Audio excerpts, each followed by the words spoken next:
नमस्कार बच्चों, मैं घनश्याम यादव भैरव बाबा की नगरी आजमगढ़ से ट्रिकी मैथ सार्थक चैनल में आपका स्वागत करता हूं। बच्चों, आज आप लोग क्लास 10 की गणित का चैप्टर 2 पढ़ेंगे। चैप्टर का नाम है बहुपद।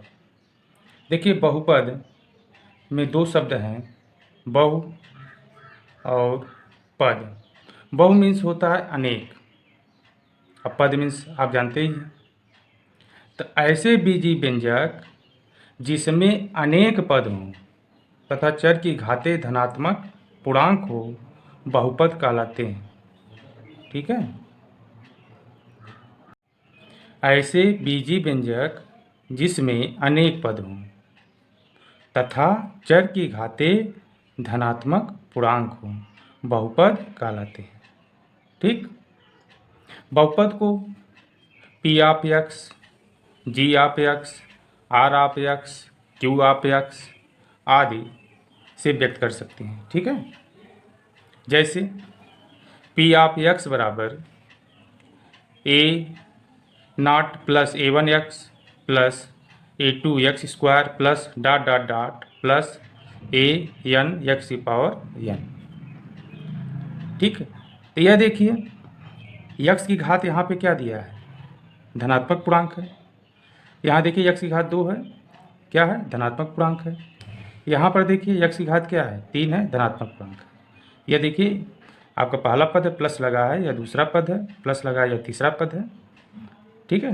इस तरह से इसमें अनेक पद हैं। बहुपद को दो प्रकार से लिखा जाता है, एक चर की घात को आरोही क्रम में और एक चर की घात को अवरोही क्रम में। आरोही देखिए जैसे आपका लिखा गया है पी ऑफ एक्स, यहाँ देखिए, यहाँ x की घात 0 छिपी रहती है, प्लस यहाँ पे देखिए 0 के बाद यहाँ एक घात आ रही है, फिर क्या 2 आ रही है। इस तरह से आ रहा है, बढ़ते हुए क्रम में आ रहा है।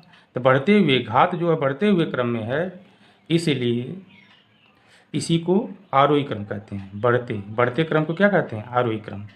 तो ये यहाँ पर 0 घात, 1 घात, 2 घात, डॉट डॉट डॉट इसी तरह से बढ़ते हुए क्रम में है x की घात। और दूसरा रूप इसका होता है, देखिए x की घात n, फिर देखिए n में से एक कम हो गया, इससे कम आया है, तो इस तरह से फिर देखिए 1 आया है, फिर यहाँ पर x की घात 0 है। तो इस तरह से जो क्रम आ रहा है यह अवरोही क्रम होता है। x की घात क्या, अवरोही क्रम में। तो लिखने का इसके मानक रूप में लिखने के 2 तरीके होते हैं बहुपद को। ठीक। अब देखिए एक क्वेश्चन, देखिए उदाहरण हम दे रहे हैं, इसमें से आपको बताना है इनमें से कौन बहुपद हैं। इसमें देख कर बताना है कौन कौन बहुपद हैं। देखिए फर्स्ट दिया 4x² - 3x + 7। देखिए इसमें एक पद, 2 पद और 3 पद है, यह त्रिपदी बहुपद है। अब इसको बताना बहुपद है कि नहीं। तो यहाँ पर देखिए x की घात, जो चर इसमें क्या है, x है, x की घात 2 है, यहाँ पे x की घात क्या है, 1 है, और यहाँ पर x की घात क्या है, 0 छिपा रहता है, क्योंकि x की घात 0 का मान 1 होता है। ठीक है। तो यहाँ पर देखिए x की घात धनात्मक पूर्णांक है, 1 क्या है, धनात्मक पूर्णांक है, और 0 क्या है, ये 0 ना तो धनात्मक होता ना तो पूर्णांक ऋणात्मक होता, लेकिन यह क्या है, पूर्णांक है। तो यह क्या बहुपद है, यह बहुपद आपका क्या रहेगा। दूसरा देखिए y² + √2 लिखा है, तो यहाँ चर आपका y है, तो यहाँ 2 लिखा गया है, धनात्मक पूर्णांक है, और यहाँ पे x की घात 0 होती है, वह भी पूर्णांक है, इसलिए यह भी क्या आपका दूसरा भी आपका बहुपद है। यहाँ पे देखिए तीसरा जो दिया है 3√t दिया है प्लस t√2 दिया है, यह t चर राशि यहाँ पर है। दोनों पद में देखिए यहाँ t की यह √t जो लिखा गया इसको हम t की पावर 1/2 लिखते हैं।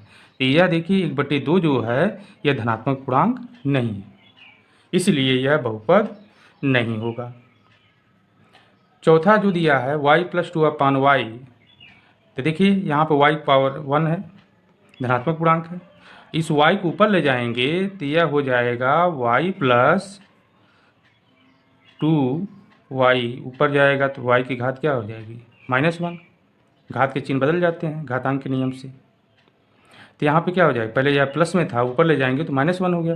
यह -1 जो है ऋणात्मक पूर्णांक है, और ऋणात्मक पूर्णांक रहेगा तो बहुपद नहीं होगा, क्योंकि बहुपद परिभाषा में बताया गया है चर की घात धनात्मक पूर्णांक होनी चाहिए।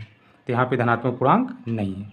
ओके, अब देखिए, चलिए अब देखते हैं प्रश्नावली 2.1।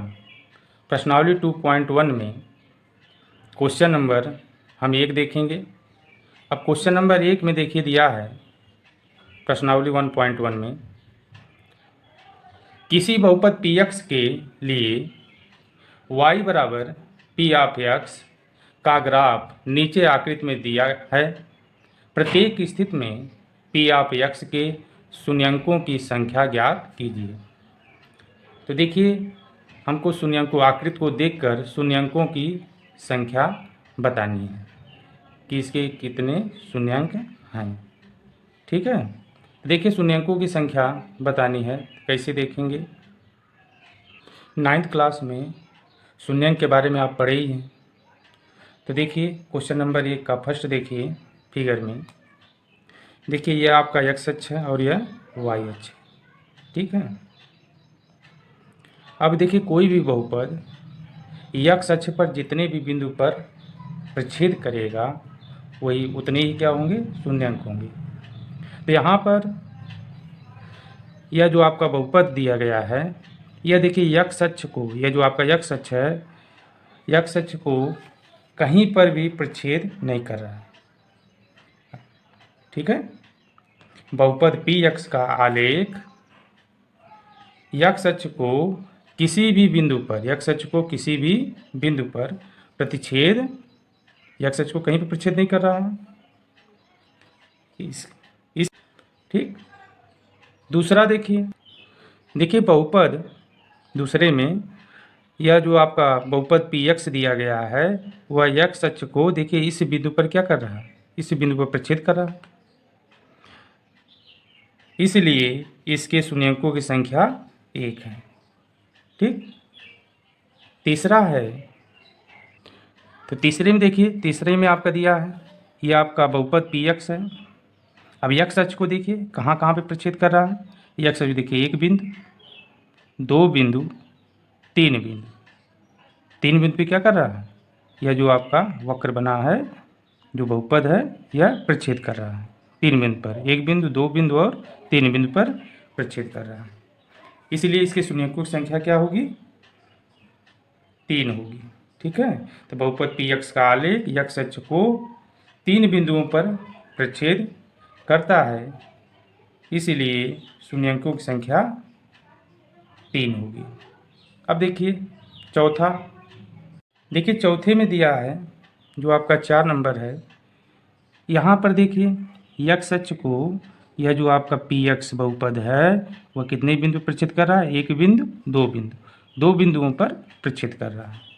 तो आप लिखेंगे सॉल्यूशन में बहुपद px का आलेख, बहुपद px का आलेख x अक्ष को 2 बिंदुओं पर प्रच्छेद करता है, इसलिए शून्यंकों की संख्या 2 होगी।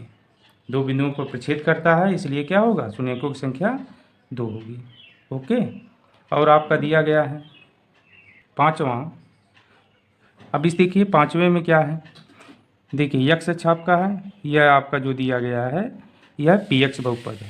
अब x अक्ष को देखिए कहाँ कहाँ प्रच्छेद कर रहा है, 1 बिंदु, 2 बिंदु, 3 बिंदु, 4 बिंदु। तो बहुपद px का आलेख x अक्ष को कितने बिंदुओं पर, 4 बिंदुओं पर प्रतिच्छेद करता है।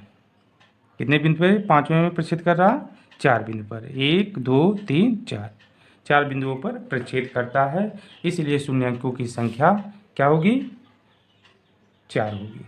ठीक, और 6वें में देख लीजिए, 6वां जो दिया गया है इसमें देखिए कितने बिंदु प्रच्छेद कर रहा है, देखिए यह आपका जो बहुपद दिया गया है, देखिए 1 बिंदु, 2 बिंदु, 3 नहीं, 1 बिंदु, 2 बिंदु, 3 बिंदु, कितने बिंदु प्रच्छेद कर रहा, 3 बिंदुओं पर, इसलिए इसमें शून्यकों की संख्या कितनी होगी, तो शून्यकों की संख्या इसमें 3 होगी। नेक्स्ट देखिए, प्रश्नावली अब 2.2 आपका नेक्स्ट है चैप्टर, उसको अब अगले वीडियो में पढ़ाएंगे। धन्यवाद।